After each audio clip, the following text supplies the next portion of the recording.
Hey guys, Doronda here with Foods 101. Today I'm going to show you how to make these apple cider cinnamon donut holes. Absolutely fantastic for these fall and winter days ahead. The ingredients you're going to need is a half a cup of apple cider, or you may use apple juice, 1/2 cup of granulated sugar, 2 tablespoons of all vegetable shortening, 2 cups of all-purpose flour, 1/2 teaspoon of salt, 2 large eggs at room temperature, 2 teaspoons of baking powder, and for the coating after we fry our donut holes, we're going to roll them in a 1/2 cup of sugar and about a tablespoon of ground cinnamon. First, let's make our cinnamon coating, and you're probably asking, well, can I toss it in powdered sugar? Yes, you may toss your fried donut holes in powdered sugar too. I didn't show you this, but I'm going to add 1/4 teaspoon of nutmeg.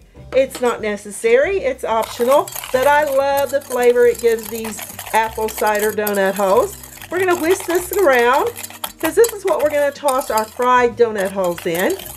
And then we can set this off to the side. In a medium-sized bowl, we're going to add those 2 cups of all-purpose flour along with our baking powder and our salt. With a whisk, we're going to whisk these 3 ingredients around until they're well incorporated with the flour. This will keep you from getting a big bite of salt or baking powder while eating your donut holes. And you set this off to the side. In a large bowl, we're going to add those 2 tablespoons of all vegetable shortening along with that additional 1/2 cup of granulated sugar. That other 1/2 cup of granulated sugar went into our sugar and cinnamon coating for our donut holes. We'll put our apple cider, or if you're using apple juice, and eggs over here to the side. With an electric mixer, beat the sugar into our shortening until it's well blended. This took about 1 minute. Add 1 egg at a time.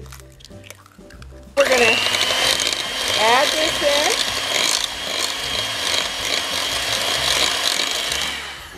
And then you can just add your other egg. Make sure they're at room temperature. You don't want them chilled. Now scrape down the sides of the bowl. Don't leave any of your ingredients on the side of your bowl. Get it well incorporated. That looks fantastic. Add about half our flour mixture along with half of our apple cider. Starting on low, we're going to mix this in, continuing to scrape down the sides of your bowl. Okay, now we can add the rest of our flour all at once along with our cider, and we're going to give this a lovely little mixing. It won't take long for it to mix well. Now I like to continue scraping off my spatula using my beaters so we can make sure we don't leave any ingredients. Now that looks perfect. Make sure there's no flour in the bottom of your bowl to scrape it back, because you want to make sure all your ingredients are well blended. And that looks absolutely perfect. Now these are ready for the frying pan. Over here on the stove top, I've got a 3-quart Dutch oven over medium-low heat that I've heated to 350 degrees Fahrenheit. If you have an electric skillet or a French fry fryer, you can go ahead and set your heat on that for 350 degrees Fahrenheit that you'll be frying your donut holes in. Back with my batter, I'm using a scooper, a melon scooper. We're looking for a tablespoon of dough.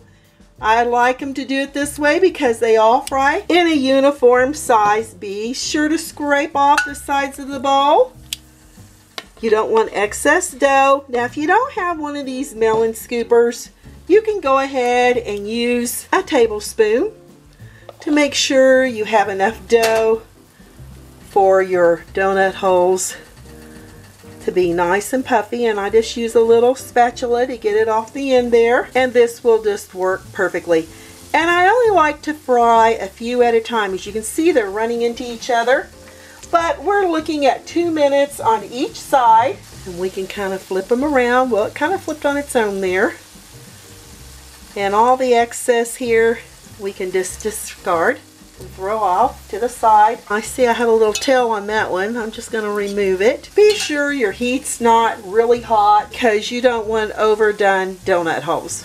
Oh my gosh, and they look so scrumptious. The tail on them I think look pretty cute, so I'm going to go ahead and leave it that way. Just keep an eye on them. This one looks ready, and look how beautiful and golden that is. I've got a plate that I've lined with paper towels, and I'm going to let it rest there in the excess oil.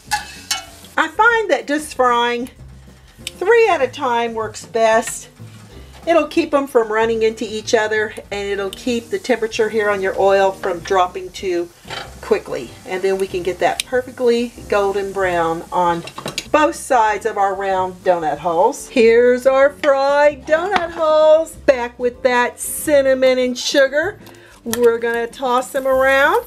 Now, don't worry about if you have imperfections here on your donut holes. That really gives it character and really takes it to a fun way of eating it. And by the way, you're not going to toss your donut holes right when you take them out of the fryer. You want them to cool down for about 5 minutes, or your sugar and cinnamon are going to melt and you're not even going to see it here on your donut holes. So be sure to cool them down for about 5 or 10 minutes. I've probably been cooling mine for about 10 minutes. I haven't forgotten about you powdered sugar lovers. Nope, I haven't. And we'll just toss them in, give them a lovely little rolling. You can get in here with your fingers and do it. I just like using the tongs. You can flip it around. You could actually put this in a bag, toss them around in a bag to get them coated here with your powdered sugar. And look how fabulous that looks. Oop, I missed a little in there. We'll get it covered. Continue doing it until you get your donut holes covered with whatever you like. You can even leave them plain. That would be perfect too. Let's see what these apple cider donut holes look like on the inside. And the original are these sugar and cinnamon. Just want to show you what they look like on the inside. So lovely and moist. Let's give it a try. Wow. The cinnamon, the sugar, the moistness. Donut hole is absolutely fantastic. Let's try the powdered sugar one. Same thing. Look how moist. We'll give it a try. Wow, absolutely fantastic. You're not going to be disappointed in these apple cider donut holes. Whether you toss them in sugar or cinnamon or powdered sugar, they are phenomenal. And by the way, it makes 3 dozens plus. I'm Doughnut with Foods 101. Give me a thumbs up, leave me a comment, hit that notification bell to be the first to get my new YouTube food videos. Thanks a million for watching, you all. Stay safe, and I'll catch you lovely people later.